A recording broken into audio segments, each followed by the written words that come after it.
ফলতার আইসি তৎপরতা এবং ফলতার বিডিও সাহেব মত্ত অবস্থায় মদ খেয়ে থাকছে দিনের বেলা। সেই মদ খেয়ে এসে আমার নার্সিংহোমে ফলতা থানার আইসি হাজির, মেজবাবু হাজির, আরও কিছু মস্তান গুন্ডা বদমাইশ তারা এসে হাজির। সেই দিনে আমি সমস্ত সব ছবিগুলো সব ছেলেদের ক্যামেরা করতে বললাম, ক্যামেরা করেছেন। এবং শুধু তাই না, বিডিওর গাড়িতে যারা এসছে তারা এখানকার মোনাফাইড ক্রিমিনাল। এটা কি হতে পারে? বিডিওর গাড়িতে এসছে, তারা বিডিওর গাড়িতে এসছে। শুধু তাই না, আমার কাছে ভিডিও ফুটেজ আছে, যে ফুটেজটা কিনা বিডিওর গাড়িতে উঠছে তারা। এটা বিডিও একজন WBCS অফিসার, সরকারি আধিকারিক, তার গাড়িতে কেন একটা ক্রিমিনাল বা অ্যান্টি সোশ্যাল তারা কেন ঢুকবে? আজকে তোলাবাজি যেটা মানে সেটা বলা যাবে না। বলতে গেলে আমাদের কিন্তু আজকে প্রাণ ভয়ের মধ্যে চলতে হচ্ছে। কারণ হচ্ছে বাচ্চারা স্কুলে যেতে পারছে না, তাদের গাড়ির উপর হামলা হচ্ছে। কোটি টাকা বিডিও এবং হচ্ছে আইসি, ফলতা আইসি নিজে বলছে মিটিয়ে নিন বাবুকে দিয়ে। বাবু মানে সে ওনাদের বাবু, সেসব বলা যাবে না। অনেক বাবু আসছে, সে ছোটো বাবু, বড় বাবু, মেজো বাবু, বিভিন্ন ধরনের বাবু। আইসি এবং বিডিও এসে বলছে 2 কোটি টাকা মিটিয়ে নিন। ওরা ইনসিস্ট করছে, আমাকে ডাইরেক্ট ইনসিস্ট করছে। শুধু তাই না, এইসব ব্যাপার নিয়ে আমি বহু জায়গায় গেছি। ঊর্ধ্বতন কর্তৃপক্ষের কাছে গেছি, SDO সাহেবের কাছে গেছি, DM সাহেবের কাছেও গেছি, কিন্তু তিনারা কেউ সুরাহা করতে পারেননি। এর আগে যখন তখন পুলিশ নিয়ে আসতো, পুলিশ এসে ঢুকে যাবে ভিতরে, যে যখন তখন বলছে যদি না এইগুলো করা হয় আপনার নামে মার্ডার কেস দেবো, গাঁজার কেস দেবো, এই বিভিন্ন ধরনের ভয় দেখাচ্ছে। খুন হবে, খুন হয়ে বলছে থানার আইসিসি ফিজিক্যালি এখানে বলেছেন, মেজবাবু ছিলেন। এবং মানে আমাদের বিডিও সাহেব মানে বারে ওনার সঙ্গে দেখাও করা হয়েছে। উনি বলছেন আপনি মিটিয়ে নিন, না হলে আপনার জীবনহানি হতে পারে। আমরা আজকে এখানে বিডিও সাহেব বলছেন, আইসি সাহেব বলছেন আমরা আজ এখানে আছি, কালকে এখানে থাকবো না, আপনাকে থাকতে হবে। আপনি লোকাল লোকের সাথে ঝগড়া করে থাকতে পারবেন? আমি কোথায় ঝগড়া করছি স্যার? আমরা তো টাকা দিচ্ছি, এত টাকা দেওয়া হয়েছে, এরপরে আবার কত টাকা দেবো? আমি কি মদের ব্যবসা করছি না অন্য কোনো 2 নম্বরই 3 নম্বরই আমার মধ্যে ব্যবসা আছে? আমি স্বাস্থ্যসাথী প্রজেক্টে আজকে বিনা পয়সায় মানুষকে পরিষেবা দিতে হচ্ছে, আর এখানে ক্যাশ পয়সার কোনো বিজনেস নেই। তারপরে আজকের দিনে আমরা পরিষেবা যেটা ফুলফিল পরিষেবা দিচ্ছি। যে আমরা কথা বলতে চলেছি দি সরারহাট নার্সিংহোমের যিনি কর্ণধার এবং একজন প্রতিষ্ঠাতা আলহাজ জাহির ইসলাম শেখ। আমরা তার সঙ্গে সরাসরি কথা বলবো আজকে যে বিষয়টা আমরা বারবার জানতে পাচ্ছি যে আপনার এই নার্সিংহোমে বিভিন্ন সমস্যা দেখা দিচ্ছে এবং আপনি একজন সেবামূলক কাজ করেন। এখানে 150 বেডের নার্সিংহোম, সেখানে জেলার বিভিন্ন প্রান্ত থেকে চিকিৎসা করাতে আসেন মানুষ। তা সত্ত্বেও বারবার আপনার প্রতি কেন এই আক্রমণ হচ্ছে? দেখুন, সত্যি কথা বলতে গেলে আমি নার্সিং করেছি দীর্ঘ 28 বছর। প্রথমে 5 বেডে নার্সিং করেছিলাম, আজকের কিন্তু আমার টিল ডেটে 150 বেড রান করছে। এবং নার্সিং চালাতে গিয়ে আমি নার্সিংয়ের সবথেকে যেটা সমস্যা হয় অন্যান্য ক্ষেত্রে দেখা গেছে যে নার্সিং চিকিৎসা করতে গিয়ে পেশেন্ট মারা গেছে বা ভুল চিকিৎসা বা অনেক রকম সমস্যা নার্সিং সংক্রান্ত হয়। কিন্তু আজকের দিনে আমার একটা নতুন অভিজ্ঞতা হলো, নার্সিং চালাতে গিয়ে নার্সিংহোমের পেশেন্ট সংক্রান্ত কোনো সমস্যা নয়, জটিলতা নয়। জটিলতা হচ্ছে আমার নার্সিংকে কেন্দ্র করে আজকের আমি এখানে ধরুন 150 বেডের হসপিটালে 186 জন আমার স্টাফ করে খাচ্ছে।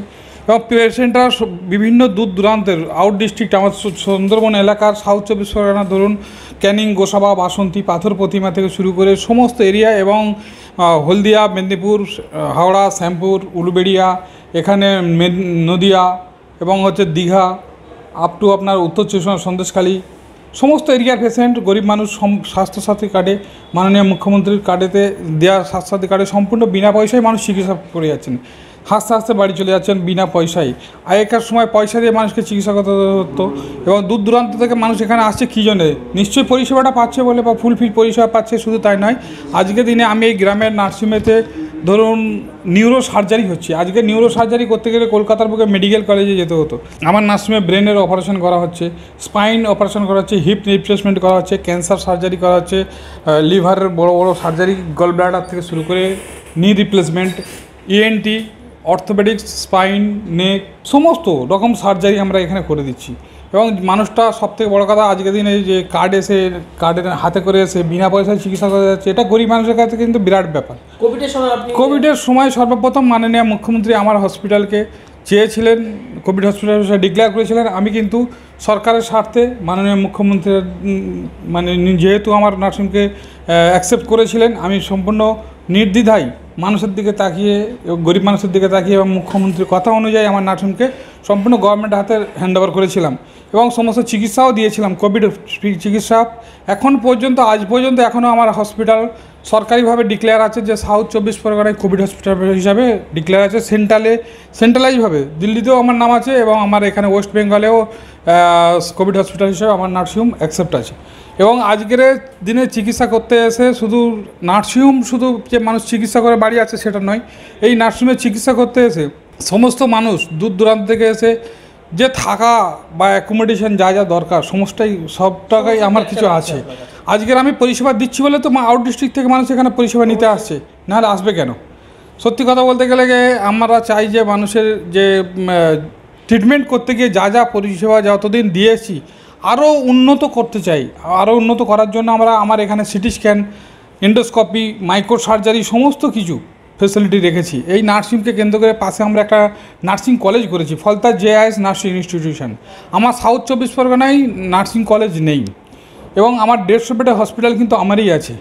এবং এই 150 বেডের হসপিটালকে কেন্দ্র করে নার্সিং কলেজ যে আজকের মেয়েরা এখান থেকে পড়াশোনা করে লেখাপড়া করে সরকারিভাবে কেউ বিএ এমএ পাস করে পোস্ট গ্রাজুয়েশন কমপ্লিট করে কেউ ধরুন চাকরি পাচ্ছে না, সে জায়গায় ধরুন এখানকার মেয়েরা ধরুন ব্যাঙ্গালোরে জিএনএম পড়তে যাচ্ছে, বিএসসি পড়তে যাচ্ছে, ব্যাঙ্গালোর যাচ্ছে, কর্ণাটক যাচ্ছে, সাউথ ইন্ডিয়া বিভিন্ন জায়গায় যাচ্ছে। আর সেই দিকে তাকিয়ে আমার চিন্তাভাবনা করলাম যে আমার যদি ডিস্ট্রিক্টে আমি যদি একটা নার্সিং কলেজ করতে পারি তাহলে আমার ডিস্ট্রিক্টের মেয়েরা অন্তত এই আমার আমার যে নার্সিং কলেজে যদি পড়াশোনা করে একটা যদি সুস্থভাবে সঠিক সার্টিফিকেট নিয়ে এসে যদি সুস্থভাবে এখান থেকে বের হয়ে গিয়ে সরকারি যদি চাকরি পায় এবং কোনো জায়গায় টিউটর হিসাবে যদি জয়েন করতে পারে বা সমস্ত মেডিকেল কলেজে যদি সে যদি সার্ভিস পায়, এটা তার বাবা মার কাছেও যেমন বিরাট একটা ব্যাপার। আর একটা ব্যাপার সত্যি কথা বলতে গেলে কি আমাদের দক্ষিণ 24 পরগনার মেয়েরা যদি আজকের এখানে পড়াশোনা করে সে যদি সরকারি চাকরি পায়, এটা কিন্তু বিরাট ব্যাপার। সেই দিকে ছাত্রী নার্সিং ট্রেনিং করছে আমার নার্সিং কলেজে 60টা হচ্ছে আমি অ্যাফিলিয়েটেড পেয়েছি। তার মধ্যে আমরা গভর্নমেন্ট এবছর ফার্স্ট ইয়ার আমার রানিং আছে, 40টা স্টুডেন্ট আছে এবং এরা ফার্স্ট ইয়ার কমপ্লিট হয়ে চলেছে। সেকেন্ড ইয়ার সামনে কামিং ইয়ারে আমার অ্যাডমিশন হবে এবং আমরা ওটা শুধু জিএনএম না, আমরা বিএসসি নার্সিংহোম কলেজ করার জন্য আমরা টার্গেটে আগিয়েছি। কিন্তু সত্যি কথা বলতে গেলে কি আমরা যে মানসিকতা নিয়ে আমরা আগিয়েছিলাম আজকে সেই মানসিকতা আমাদের নেই। কারণ হচ্ছে আমাদের উপরে আজকের বহু লোক এখানে ইনলিগালভাবে কনস্ট্রাকশন ও ইনলিগাল অনেক কিছুই করে খাচ্ছে, তোলাবাজি করে খাচ্ছে। আজকে তোলাবাজি যেটা সেটা বলা যাবে না। বলতে গেলে আমাদের কিন্তু আজকে প্রাণ সবসময় এর মধ্যে ভয়ের মধ্যে চলতে হচ্ছে। কারণ হচ্ছে বাচ্চারা স্কুলে যেতে পারছে না, তাদের গাড়ির উপর হামলা হচ্ছে। আমার ভাইয়ের ওয়াইফ এখানে হসপিটাল চাকরি করে, তার গাড়ির উপরেও হামলা হয়েছে। এই সমস্ত ঘটনা আমি কিন্তু মাননীয় মুখ্যমন্ত্রীকে জানিয়েছি, ডিএম সাহেবকে অনেকবার চিঠি দিয়েছি, এসডিও সাহেবকে জানিয়েছি, ডিআইজি আইজি থেকে শুরু করে প্রশাসনিক সমস্ত দপ্তরে বহুবার চিঠি দিয়েছি। বহুবার চিঠি দিয়েও কিন্তু কোনো রকম সুরাহা কিছু হয়নি। তবে হ্যাঁ, আমি আমার নার্সিংকে ইনলিগাল প্রসিডিওরে কিছু লোকের কথা শুনে আমাদের সরকারি আধিকারিকরা হঠাৎ করে আমার নামে ইনলিগালভাবে আমার নার্সিংকে বন্ধ করেছিল মাস ডেলেকের মতো। এটা নিয়ে আমি সঙ্গে সঙ্গে বিভিন্ন আমাদের প্রশাসনিক লেভেলে জানাবার পরেও সুরাহা না হয় আমি হাইকোর্টে গিয়েছিলাম। হাইকোর্টে যাওয়ার পরে হাইকোর্ট ওখান থেকে আমাকে ইনস্ট্রাকশান দিয়েছেন এবং হাইকোর্টের ইনস্ট্রাকশান অনুযায়ী আমি চলছি এবং আমার নার্সিংকে তারপরে খুলে দেওয়া হয়েছে। কিন্তু হঠাৎ করে ইনলিগালভাবে সেই যারা আমার পিছনে ঘুরছিল তোলাবাজি করার জন্য এবং সবথেকে বড় কথা টাকা না দিলে প্রাণহানি করবে, হ্যাঁ, আমার যে বাচ্চারা স্কুলে যাবে তাদের স্কুলে যেতে পারছে না। আমার এখানে যে ধরুন এত লোক করে খাচ্ছে, একটা ইন্টারনেটের পরিষেবা দরকার, সেই ইন্টারনেট পরিষেবাগুলোকে বন্ধ করে দিয়েছে। এখানে যারা করে খাচ্ছে গাড়ির ড্রাইভারকে তাদের আসতে দিচ্ছে না। আমার মেয়েরা যে পড়াশোনা করছে এখানে টিচারদেরও আসতে দিচ্ছে না। এটা সম্পূর্ণ তোলাবাজি হচ্ছে, যেটা মনে হয় আমার পশ্চিমবঙ্গে অন্যান্য কোনো ডিস্ট্রিক্টে কোনো থানায় হয়নি, সেটা কেবলমাত্র ফলতা থানায় হচ্ছে। এই তোলাবাজিটা আমরা চাই যে সত্যি কথা বলতে গেলে আমাদের মাননীয় মুখ্যমন্ত্রী স্বপ্নের প্রজেক্ট হচ্ছে স্বাস্থ্যসাথী কার্ড নিয়ে মানুষকে বিভিন্ন পরিষেবা দিয়েছে। আমরা সেই পরিষেবা কিন্তু আমরা বন্ধ করে দেওয়ার মুখে চলে এসেছি। আজকে সত্যি বলতে গেলে নিজেদেরই লজ্জা পাই। 28 বছর যে পরিষেবা দিয়েছি বা 28 বছরে 5 বেড থেকে আমি পরিষেবা দিয়ে ছোটো থেকে তো একটা বড় জায়গায় পৌঁছেছি, 150 বেড পৌঁছেছি। কিন্তু আমাকে তো গভর্নমেন্ট এমনিভাবে আমাকে লাইসেন্স দেয়নি। আমি ঠিক গভর্নমেন্টের ক্রাইটেরিয়া সমস্ত মেনে চলেছি বা পরিষেবা সঠিকভাবে সুষ্ঠুভাবে দিচ্ছি বলেই তবেই তো আজকে আমাকে 150 বেড পারমিশন দিয়েছেন। এবং সেই দিকে তাকিয়ে আমরা পরিষেবা দিতে গিয়ে ভয় পাচ্ছি যে পরিষেবা কিভাবে দেবো। তাদের যদি তোলাবাজির অঙ্ক দিন দিন যদি বেড়ে যায় সেটা বলা যাবে না। নাম বললে কিন্তু এখানে ব্যবসা করতে পারবো না। জীবনহানি হতে পারে, অনেক রকম ব্যাপার এই সমস্ত। আপনি প্রশাসন লেভেলে জানিয়েছেন, এসপি এখানে লোকাল থানা তাদেরকে জানিয়েছেন, তাদের কি উক্তি? শুনুন, এসপি সাহেবকে আমি ঘটনা জানিয়েছি। এসপি সাহেব দু একবার আমাকে ডেট দিয়েছেন, কোনোবারই আমার সামনে আমি গিয়ে হাজির হতে পারিনি, দেখা করেননি। এবং তুহা সিদ্দিক সাহেবকেও দিয়ে ওনাকে বলা হয়েছে, কয়েকবারই ফোন করেছেন।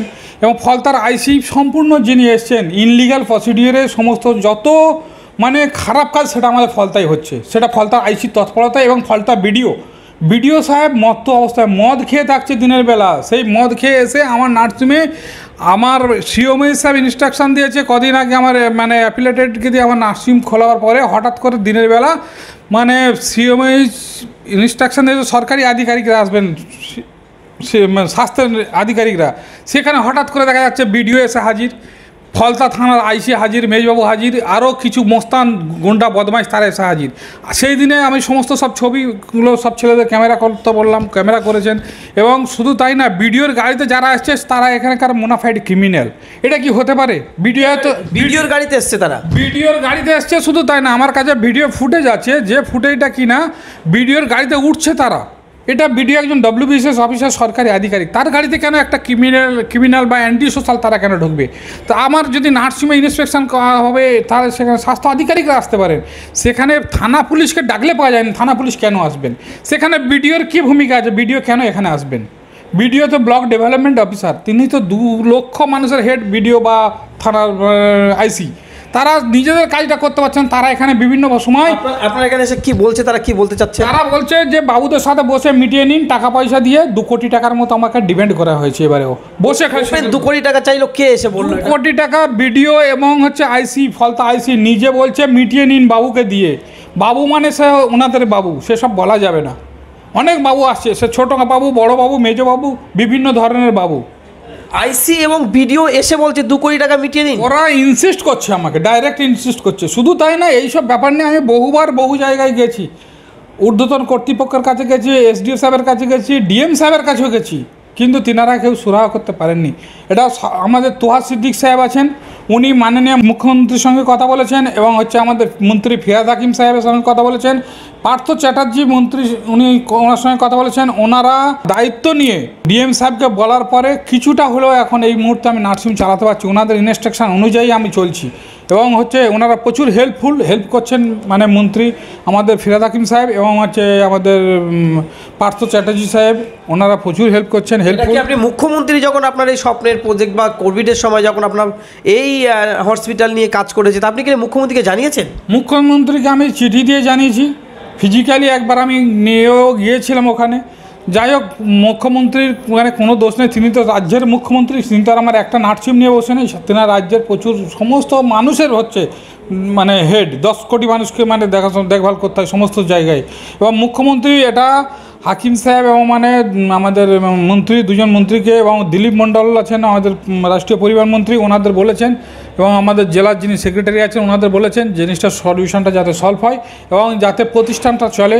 এবং মানে আমাদের ফিরাদ হাকিম সাহেব বলেছেন, ডিএমকে ইনস্ট্রাকশন দিয়েছেন যে আজকের দিনে চাকরি হচ্ছে না, সেখানে 186 জন মানুষ করে খাচ্ছে, সেই প্রতিষ্ঠানটা কেন বন্ধ করা হলো ওনাকে প্রশ্ন করেছেন। কেন তোলাবাজিদের সাপোর্ট করা হচ্ছে সেটাও প্রশ্ন করেছেন। ওনাকে বলা হয়েছে যে কেন আপনি কোভিড হসপিটাল আপনি ডিক্লেয়ার করলেন, এটা যদি আপনি আবার বন্ধ করলেন, এটা বন্ধ কার ইনস্ট্রাকশন, কার হানিতে এরকম মানে কাজ করলেন? ইমিডিয়েট অ্যাকশান নিতে বলেছেন। এবং খুলে দেওয়ার মানে ওনাকে চাপ দেওয়ার পরে ডিএম সাহেবের নেতৃত্বে আমাদের সিওমএই সাহেব এবং হচ্ছে স্বাস্থ্য আধিকর্তা ওনারা আবার আমার নার্সিংকে খুলে দিয়েছেন এবং চালাচ্ছি, কিন্তু ভয়ের মধ্যে চালাচ্ছি। সমস্যা হচ্ছে আপনার এখন? সমস্যা বলতে গেলে ধরুন এই ইনলিগালভাবে যে আমার নার্সিংহোমে ইন্সপেকশন আসছো, এর আগে যখন তখন পুলিশ নিয়ে আসতো, পুলিশ এসে ঢুকে যাবে ভিতরে, যে যখন তখন বলছে যদি না এইগুলো করা হয় আপনার নামে মার্ডার কেস দেবো, গাঁজার কেস দেবো, এই বিভিন্ন ধরনের ভয় দেখাচ্ছে, খুন হবে, খুন হয়েছে বলছে। থানার আইসিসি ফিজিক্যালি এখানে বলেছেন, মেজবাবু ছিলেন, এবং মানে আমাদের বিডিও সাহেব মানে বারে ওনার সঙ্গে দেখাও করা হয়েছে, উনি বলছেন আপনি মিটিয়ে নিন, না হলে আপনার জীবনহানি হতে পারে। আমরা আজকে এখানে আছি, বিডিও সাহেব বলছেন, আইসি সাহেব বলছেন আমরা আজ এখানে আছি, কালকে এখানে থাকবো না, আপনাকে থাকতে হবে, আপনি লোকাল লোকের সাথে ঝগড়া করে থাকতে পারবেন? আমি কোথায় ঝগড়া করছি স্যার? আমরা তো টাকা দিচ্ছি, এত টাকা দেওয়া হয়েছে, এরপরে আবার কত টাকা দেবো? আমি কি মদের ব্যবসা করছি না অন্য কোনো 2 নম্বরই 3 নম্বরই আমার মধ্যে ব্যবসা আছে? আমি স্বাস্থ্যসাথী প্রজেক্টে আজকে বিনা পয়সায় মানুষকে পরিষেবা দিতে হচ্ছে, আর এখানে ক্যাশ পয়সার কোনো বিজনেস নেই। তারপরে আজকের দিনে আমরা পরিষেবা যেটা ফুলফিল পরিষেবা দিচ্ছি, যে মানুষকে কলকাতায় যেতে হতো কত টাকা গাড়ি, আমার প্রতিষ্ঠান বন্ধ রাখার পরে এখানে যে আইসিইউ ডায়ালিসিস যে পেশেন্ট ট্রিটমেন্ট দেওয়া হচ্ছে, ডায়ালিসিস ধরুন পার ডে 20 জন মানুষের পরিষেবা দেওয়া হয় এখানে। এবার ধরুন এই কদিনের মধ্যে 1.5 মাসের মধ্যে প্রায় 7-8খানা পেশেন্ট মারা গেছে, ডায়ালিসিস তারা করতে পারেন, কোনো সেটআপে গিয়ে মানে হয়নি, সে রাত বিরেতে মানে পরিষেবা পাচ্ছে না। এখান থেকে কলকাতায় গিয়ে মেডিকেল কলেজে যা চাপ আছে, অন্যান্য হসপিটালের চাপ আছে, সেটা তো তাদের কিছু করার নেই। হসপিটালে পরিষেবা তো দিচ্ছেন, কিন্তু এই যে চাপ হঠাৎ করে যদি চলে যায়, সেই মানুষগুলো এখান থেকে দূর দূরান্তে যেতে গেলে 20-30 কিলোমিটার দূরে, 50 কিলোমিটার দূরে যেতে হচ্ছে, তার ক্যারিং কস্ট কত লাগতে হচ্ছে গরিব মানুষের। এখানে বিনা পয়সা 1200 টাকায় আপনার ডায়ালিসিস হয়ে যাচ্ছে, আর কলকাতার বুকে যেতে গেলে আপনার 2000 টাকা 3000 টাকা গাড়ি ভাড়া লাগছে। এটা তো মানুষের সাশ্রয়, কিন্তু বহু মানুষের মানে প্রাণহানি হয়েছে। এটা কিন্তু আমি চাই যে এর একটা সুরাহা কিছু একটা হওয়া উচিত। এই দুনিয়ায় এই পৃথিবীতে মানুষের একটা মিনিমাম একটা স্বাধীনতা আছে, সেই স্বাধীনতাটা মানে কেড়ে নিচ্ছে। আজকের মানুষ মানে কথা নির্বিকার, কেউ মানুষ কিন্তু বলতে পারছে না। গরিব মানুষের, আমাদের যদি এই হয় অবস্থা, গরিব মানুষের কী হচ্ছে? আজকে দেখছেন তো, কদিন আগে দেখালো ফলতার বিভিন্ন টিভিতে মিডিয়াতে দেখালো যে ফলতার একটা প্রধান মেয়েরে একদম, আমার একটা ইঞ্জিনিয়ারকে, একটা তার স্ত্রী হচ্ছে মানে স্কুল শিক্ষিকাকে মারধর করছে ওপেন দিনের বেলা রাস্তার উপরে। আজকে এইরকম বহু জায়গায় বহু কিছু হচ্ছে, ফলতায় অনেক মানুষের জীবনহানি হয়েছে, যেগুলো কিন্তু মিডিয়ার বুকে আসছে না। মিডিয়া আসলে, মিডিয়া ঢুকলে মিডিয়ারই অবস্থা খারাপ হয়ে যাবে। এগুলো হওয়া উচিত না সভ্যতার যুগে। আজকের ফলতা কত পিসফুলভাবে ছিল এতদিন, তো মানে আমরা 28 বছর দেখে আসছি, ফলতায় কোনো দুর্ঘটনা কোনো রকম তোলাবাজি বলে কিছু ছিল না। আজকে মানুষ একটা কিছু কিনতে গেলে, জায়গা কিনতে গেলে টাকা দিতে হচ্ছে, মাটি ফেলতে গেলে টাকা দিতে হচ্ছে, ঘর করতে গেলে টাকা দিতে হচ্ছে, ছাদ হতে গেলে টাকা দিতে, সব সময় টাকা দিতে হচ্ছে। আপনি কি চান এখন? আমি চাই যে সুষ্ঠুভাবে আমি আমার পরিষেবাটুকু দিতে পারলেই হবে। গরিব মানুষ এখান থেকে না বঞ্চিত হয়, লাঞ্ছিত হয়। কারণ আমি যদি পরিষেবা না দিই, আরও সেন্টার আছে, তাদের সেন্টারে তো সব রকম ফেসিলিটিই নেই, সেই মানুষকে হ্যারাসমেন্ট হতে হবে। তারপর আমি যদি হঠাৎ করে নার্সিং বন্ধ করে দিই, আমি কি না খেতে পেয়ে মরে যাবো? তা নয়। আমার এখানে যে মানুষগুলো করে খাচ্ছে 186টা মানুষ, সেই মানুষের তো সংসার তো চলছে প্রত্যেকের। একটা মানুষ কাজ করে মানে তার অন্তত 2-3 করে মেম্বার চলছে। আজকের দিনে মানুষের কাজ হারা, মানে মানুষ চাকরি বাকরি নেই। আজকে সময় দিনে যদি মানুষ যদি কর্মহীন হয়ে পড়বে, আমি যদি বন্ধ করে দিই প্রতিষ্ঠানটা, আর মানুষের যেমন অসুবিধা হবে, সবথেকে বড় কথা পেশেন্টের অসুবিধা হবে। এখান থেকে মানুষ যদি পরিষেবা নিতে যদি কলকাতায় যেতে হয়, গাড়ি ভাড়া কত টাকা লাগবে। তারপর সবথেকে বড় কথা, কলকাতায় গিয়ে তো সব রকম ফেসিলিটি পাবে না। ফেসিলিটি আছে, কিন্তু মানুষকে হ্যারাসমেন্ট হতে হবে, বহুদিন লাইনে পড়ে থাকতে হবে। আচ্ছা, আপনি যখন শুরু করেছিলেন তখন কি ইলেকট্রিক ছিল? হ্যাঁ, আমি যখন শুরু করেছিলাম তখন ইলেকট্রিক ছিল, তখন মানে খুব ভালো পরিষেবা ছিল না। তখন 5টা বেড দিয়ে শুরু করেছি। 5 বেডে নার্সিং করেছিলাম। 94-এ আমি লাইসেন্স পেয়েছি, 95-এ 6 জানুয়ারি ওপেনিং করেছি 5 বেডে। আজকের দিনে আমি 150 বেডের পরিষেবা দিচ্ছি। আমার কাছে সবথেকে বড় কথা, পয়সার থেকে বড় কথা, মানুষ যে দূর দূরান্ত থেকে আসছে, এসে সে অসুস্থ মানুষ এসে পরিষেবা নিয়ে গিয়ে চিকিৎসা করে এখানে পরিষেবা 24 পরগনার সমস্ত 29টা ব্লক থেকে আসছে। এবং শুধু তাই না, আমার পাশে হচ্ছে নদিয়া থেকে আসছে, হাওড়া জেলা থেকে আসছে, মেদিনীপুর থেকে আসছে, ঘাটাল থেকে পেশেন্ট আসছে, উত্তর 24 পরগনা থেকে পেশেন্ট আসছে, হুগলি থেকেও পেশেন্ট আসে, সমস্ত ডিস্ট্রিক্ট আশপাশে মোটামুটি। শুধু তাই না, অনেক সময় মানে আপনার মুর্শিদাবাদ, মালদারও পেশেন্ট আমার এখানে ভর্তি আছে অ্যাট প্রেজেন্ট। মানুষ সব জায়গায় পরিষেবা আছে, কম বেশি নিশ্চয়ই আছে। সেখানে কি মানুষ মানে হসপিটাল নেই না কিছু? গভর্নমেন্ট হসপিটালের সব রকম ফেসিলিটি আছে, তারপরেও সেখানে লাইন দিতে হচ্ছে। মানে পরিপূরক হিসেবে তো আমাদের নার্সিংকে, প্রাইভেটকে তো সরকার বেছে নিয়েছে, আমরা সেই পরিষেবাটা দিচ্ছি না। যদি দিতে পারতাম তাহলে মানুষ বা আসবে কেন? এখানে ধরুন কলকাতা বড় বড় নামি দামি সব ডাক্তারবাবুরা আসছেন, বড় বড় মেডিকেল কলেজের প্রফেসররা আসছেন, তেনারা তো পরিষেবা দিচ্ছেন না। যদি আসতেন না, যদি পরিষেবা দিতেন, তাহলে মানুষ আসবে। আজকে প্লাস্টিক সার্জারি এখানে হচ্ছে, এটা তো ছেলে খেলার কথা না। কিডনির সার্জারি হচ্ছে, কিডনির ধরুন সমস্ত রকম সার্জারি হচ্ছে, ENT সমস্ত রকম সার্জারি, ক্যান্সার সার্জারি হচ্ছে, চেস্ট মেডিসিনের DM কার্ডিওলজিস্ট, হ্যাঁ আমার নার্সিংয়ে হচ্ছে। DM কার্ডিওলজিস্ট আমার নার্সিংয়ে আছে। আমার এখানে ধরুন 20টা বেডের ICU আছে, 10টা হচ্ছে ডায়ালিসিস আছে। এখানে ধরুন এন্ডোস্কোপি, কোলোনোস্কোপি সমস্ত কিছু হচ্ছে। আমার 6টা OT আছে। আজকের দিনে আমার এখানে হচ্ছে ধরুন না 26টা OT আছে, অর্থোপেডিক, স্পাইন, নি রিপ্লেসমেন্ট এবং হচ্ছে আপনার ACL সমস্ত কিছু অপারেশন হচ্ছে। জেনারেল সার্জারিও হচ্ছে, ক্যান্সার সার্জারিও আছে। আজকের একটা ক্যান্সার সার্জারি মিনিমাম 5 থেকে 6 ঘন্টা সময় লাগবে। অনেক বড় অপারেশন আছে, গ্যাস্ট্রোইন্টেস্টাইনাল অপারেশন আছে। অসংখ্য ধন্যবাদ। এতক্ষণ কথা বলছিলাম সরারহাট নার্সিংহোমের যিনি কর্ণধার, 5 বেড দিয়ে শুরু করেছিলেন। বর্তমানে তিনি এখন একটি হসপিটালে পরিপূর্ণ হয়েছে এবং রাজ্যের বিভিন্ন প্রান্তের মানুষ আসেন এখানে সেবা নিতে। সেই মাননীয় জাহির ইসলাম শেখ তানার সঙ্গে কথা বললাম।